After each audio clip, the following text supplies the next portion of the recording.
이 시간에 평강의 왕이라는 주제로 말씀을 증거하겠습니다. 사람들은 다 평안을 좋아합니다. 평강, 평안한 것. 그래서 우리 한국엔 만나고 헤어질 때 안녕히 가십시오, 안녕히 계십시오, 안녕하십니까? 여러분이 안녕이라는 말 보니까 편안할 앙자에 편안할 영자입니다.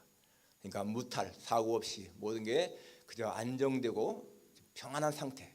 안녕. 이스라엘 사람들은 만나고 헤어질 때마다 샬롬이라고 한다고 그러잖아요. 샬롬. 역시 평화라는 뜻입니다. 예루살렘. 이 예루살렘이라는 말 자체가 평화의 마을이에요. 평화의 마을. 샬렘, 샬롬. 평화의 마을, 평화의 도시. 사도 바울은 서신을 쓸 때 항상 처음이나 끝에나 너희에게 은혜와 평강이 있을지어다 라고 했습니다. Grace and peace be with you. Grace and peace, peace, 평화죠. 그냥 너희에게 있기를 원한다 이렇게 했습니다. 여러분, 사람들은 이렇게 다 평화를 좋아하죠. 그렇지만은 이 세계는 평화보다 전쟁이 얼마나 많은지 모릅니다. 다 평화를 원하는데 세상은 항상 그렇게 전쟁이 많습니다. 지금도 여러분 우크라이나 전쟁 계속되지 않습니까?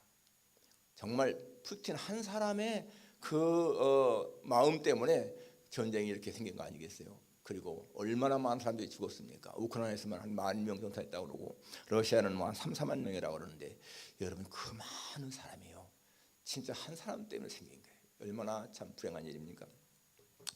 이 미국의 유명한 문명사학자 윌 듀란트라고 하는 사람은 역사의 교훈이라는 책에서 이런 말을 했습니다.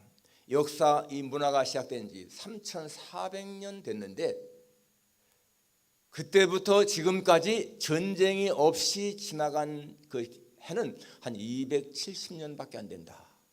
여러분, 3,400년 역사에 한 270년만 전쟁이었고 나머지는 전쟁이 있었다는 거예요. 역사를 100년으로 본다면 7-8년만 전쟁이 없었고 92년, 93년은 전쟁이 있었다는 얘기입니다. 얼마나 불행한 거예요. 아마 전쟁하는 사람들도 자기는 평화를 원하기 때문에 한다고 할지 모르겠습니다. 평화를 위해 전쟁한다.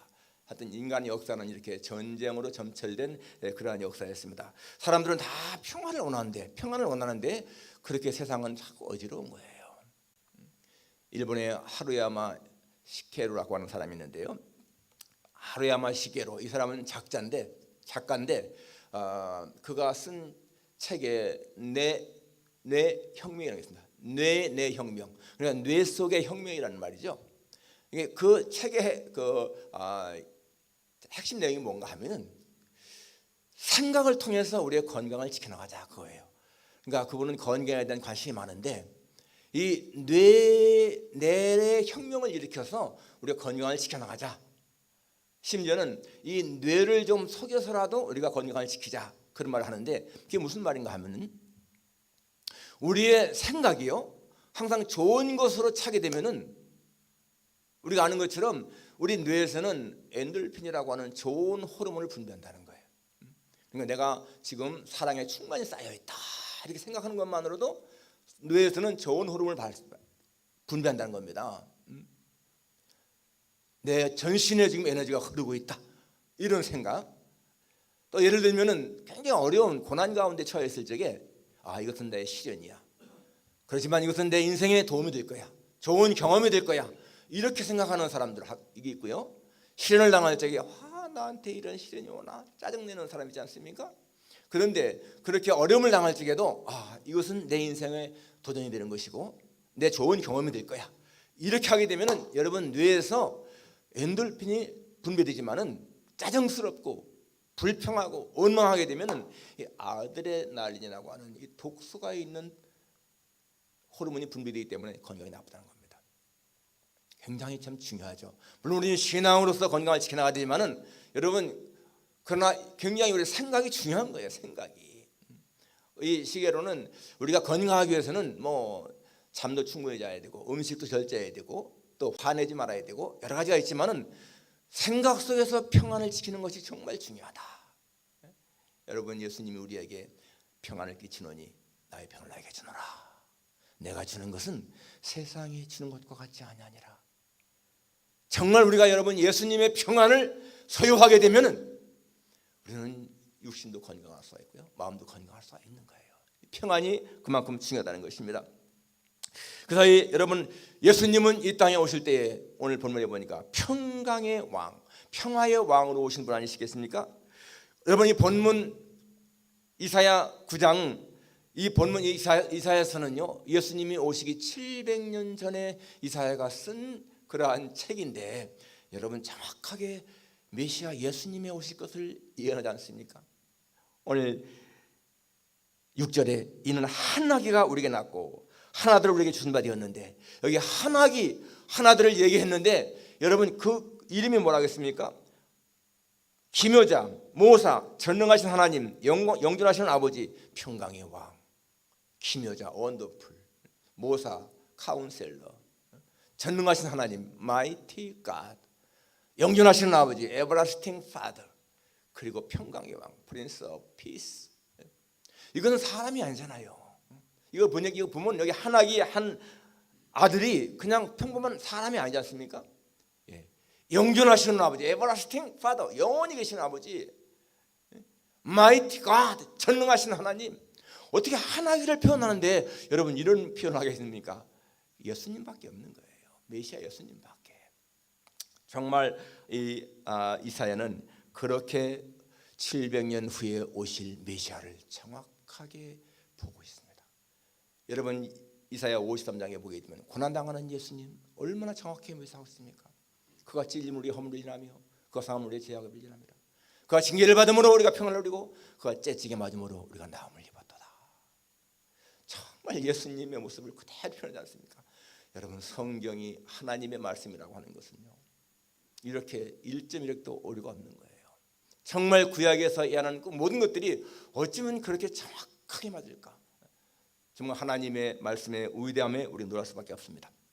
자, 이러한 예수님을 표현한 것, 우리가 성탄절을 앞두고 정말 이렇게 평강의 왕으로 오시는 그 예수님을 정말 깊이 묵상을 하면서 그 평강의 왕이 어떤 분이신가 알기 원합니다. 첫째, 평강의 왕은 큰 빛으로 오셨다라고 했습니다. 여기 2절에 흑암에 행하던 백성이 큰 빛을 보고 사망의 그늘진 땅에 거주하던 자에게 빛이 비추었다. 여기 큰 빛 무엇을 가리키죠? 당연히 예수님을 가리키는 거예요. 생명, 빛은요 생명이지 않습니까? 생명. 여기 흑암에 행하던 백성, 전에 고통받던 자들은 흑암에 행했다, 이런 말들 보게 되면 다 흑암은 어둠 속이고요, 절망이고, 그리고 죽음입니다. 죽음.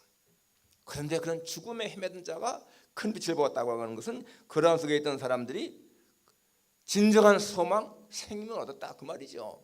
바로 예수님이 오심으로 말미암아서 그랬다는 것입니다. 1절에 전에 고통받던 자들에게는 흑암이 없으리로다.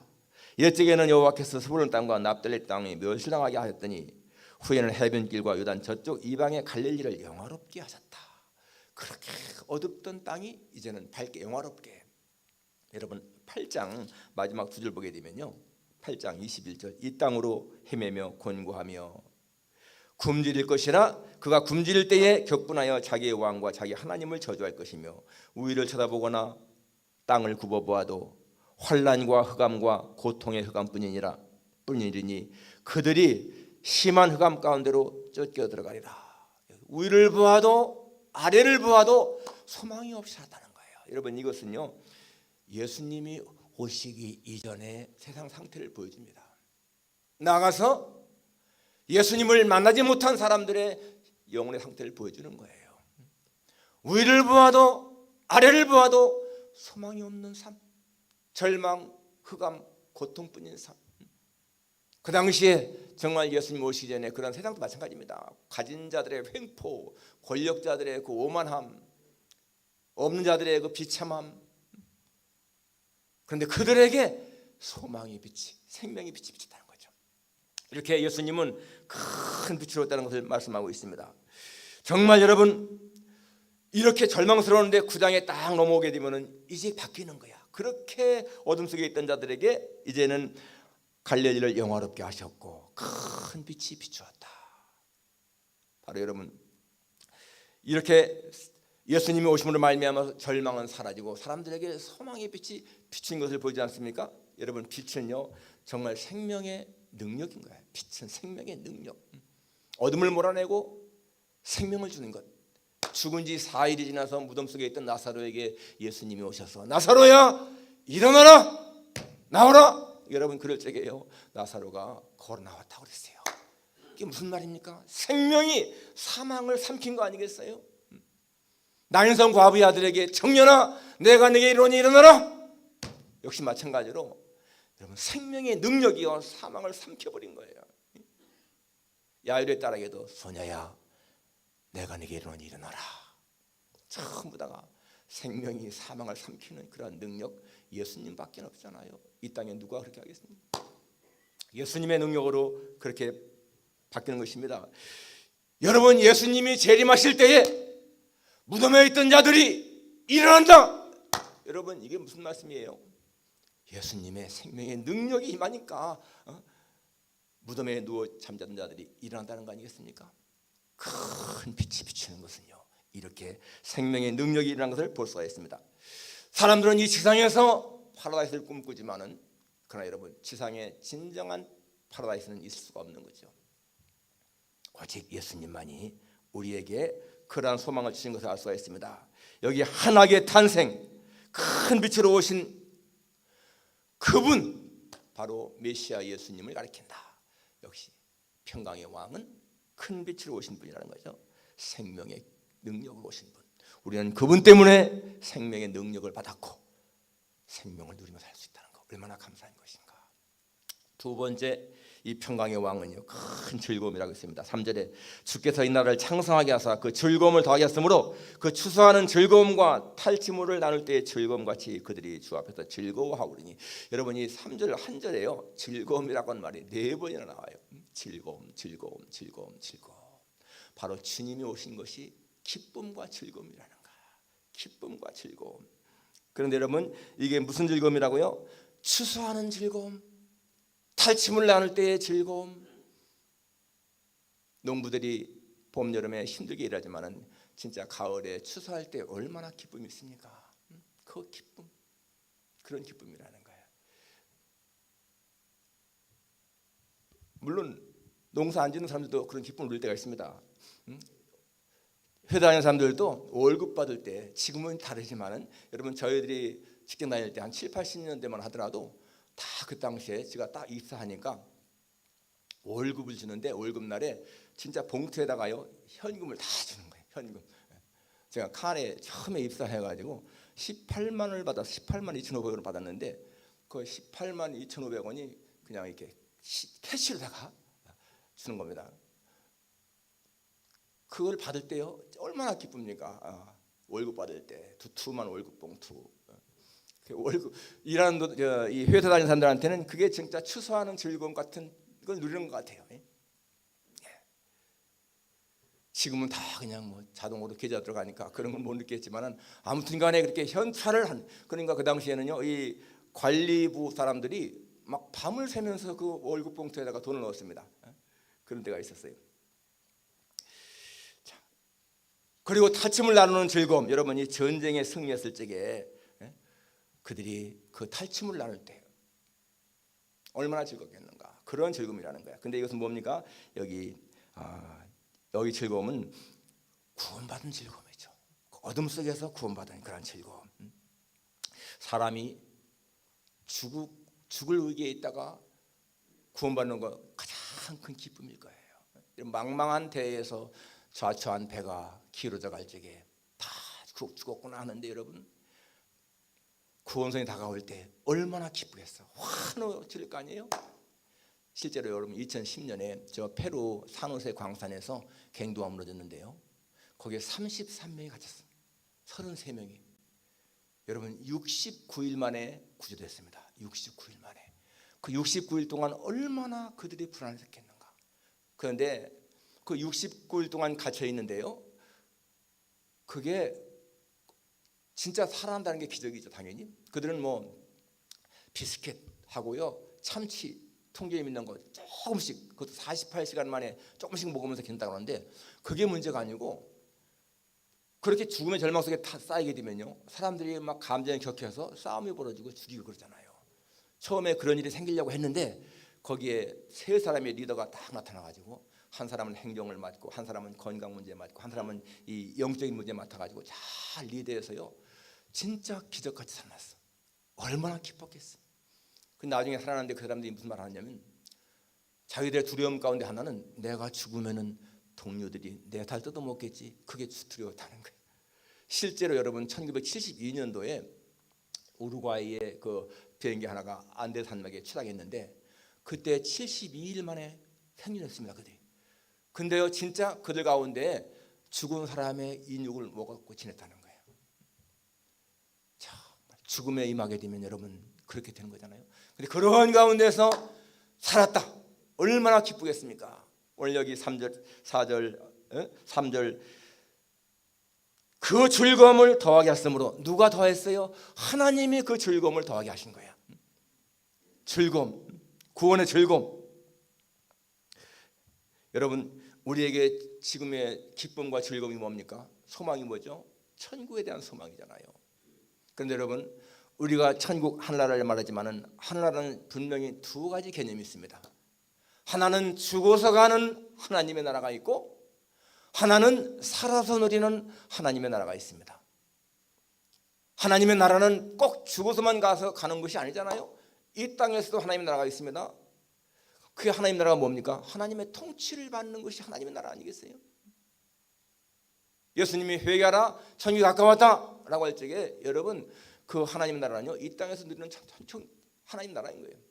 그런데 우리 한국교회는 사실은 죽어서 가는 천국만 많이 강조했죠. 그럴 수밖에 없는 것이 그런 사회 환경 때문에 가난 속에 살고, 더군다나 일제시대 때 그 압박 속에 살아니까 이 땅에서는 별 소망이 없어. 그러니까 우리 이 땅에서는 고생해도 우리가 죽은 다음에 갈 천국이 있으니까 그걸 인내하면서 살자, 좋은 신앙 이어받은 거예요. 그렇지만 여러분 분명한 사실은요 우리는 이 땅에 살면서도 하나님의 나라를 누려야 되는 거예요. 예수님의 통치, 하나님의 통치받는 것이 하나님 나라의 삶 아니겠습니까? 그렇기 때문에 우리는 천국에 와서 물론 잘 살 수 있지만은 이 땅에서도 행복하게 살아야 한다. 저는 그렇게 생각합니다. 이 땅에서도 잘 살아야 한다.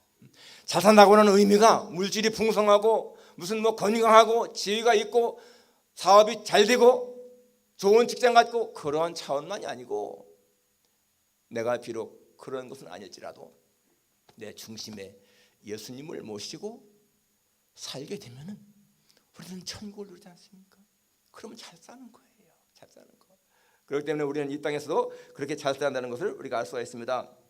그래서 여러분 더군다나 예수 믿는 사람들에게 마음속에는 누가 계십니까? 성령이 계시지 않습니까? 그 성령이 계심으로 말미암아 우리는 평안을 누리는 거예요. 평강을.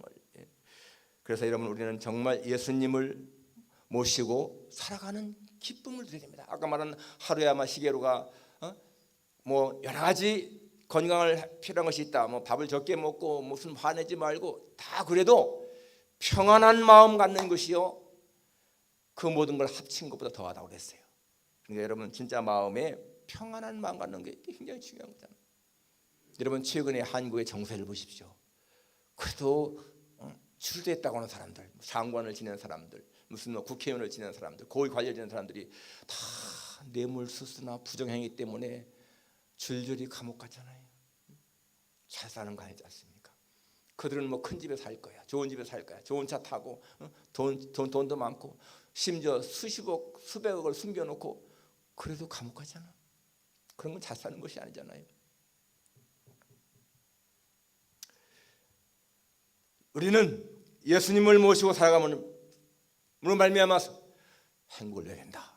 창조주를 알고요, 나를 지으신 이가 누구신가를 알고, 내가 왜 사는지를 알고, 내가 이 세상 떠난 다음에 내가 가야 할 곳을 알고, 내가 이 땅에 살면서 어떻게 사는 것이 가치 있는 삶인지 알지 않습니까? 하나님을 영화롭게 하고 영원토록 그분을 즐거워하는 삶, 잘 사는 거야. 잘 사는 거야. 그러니까 우리는 이 땅에서 그러한 즐거움을 누려야 됩니다. 예수 믿으면서 여러분 마음에 기쁨이 없다, 즐거움이 없으면 잘못 믿는 거예요. 비록 재산이 적어도, 몸이 약하고 병이 있어도, 가진 게 적고, 그럴지라도 정말 여러분 우리 속에 기쁨이 있으면은요 행복한 거 아니겠어요? 성경은 말씀합니다. 항상 기뻐하라, 쉬지 말고 기도하라, 범사에 감사하라. 이것이 그리스도 안에서 너희를 향하신 하나님의 뜻이니라.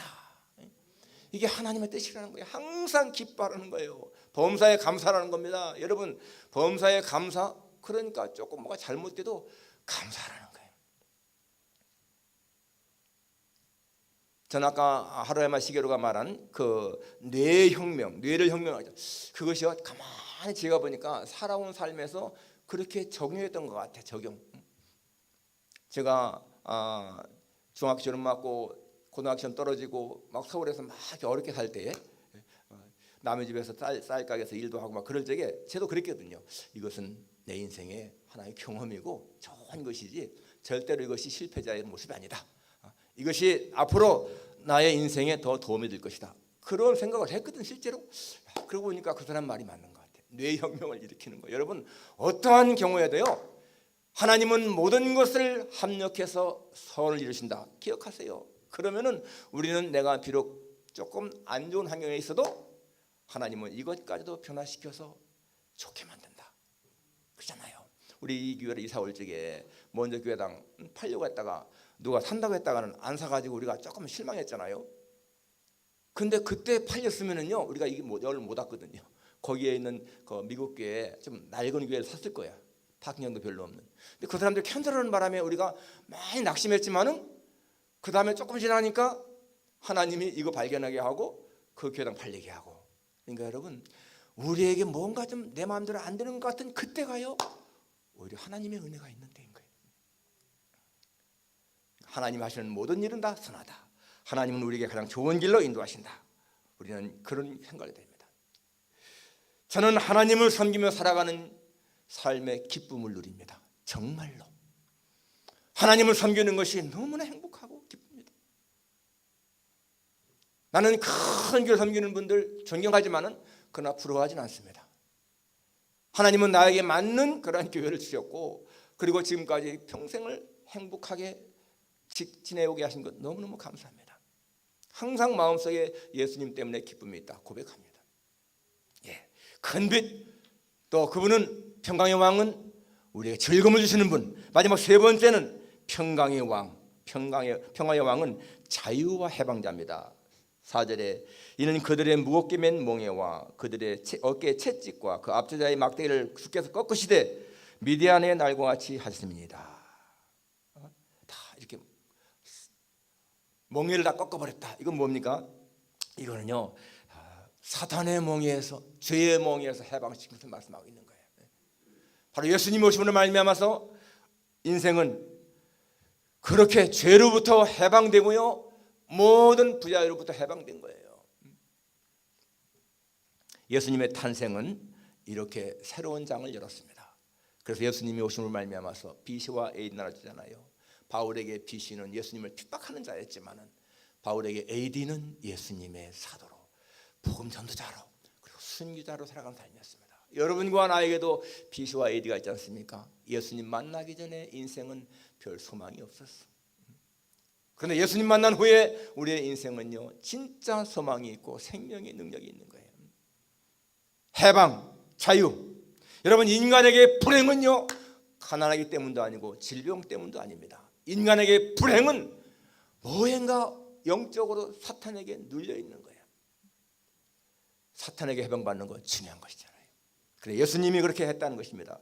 예수님 만나지 못한 인생들은 다 지금도 사탄에게 매여 있습니다. 자신들은 의식하든 못하든 간에 여러분, 예수님 만나지 못한 사람들의 영혼은 사탄에게 눌림받은 거예요.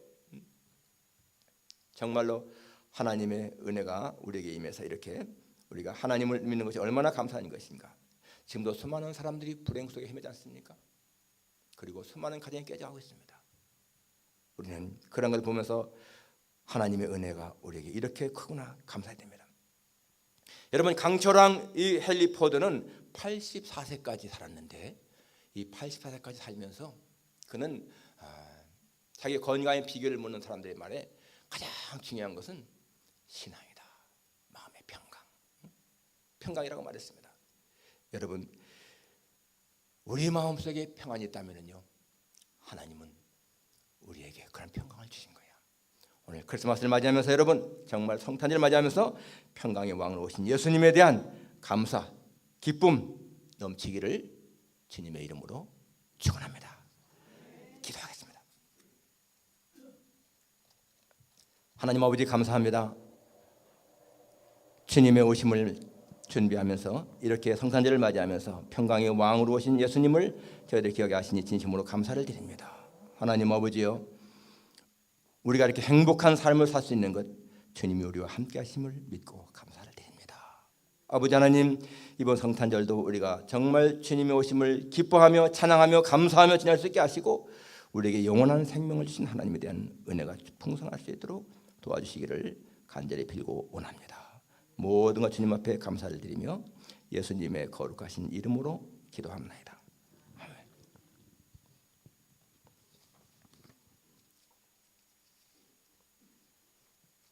찬송가 84장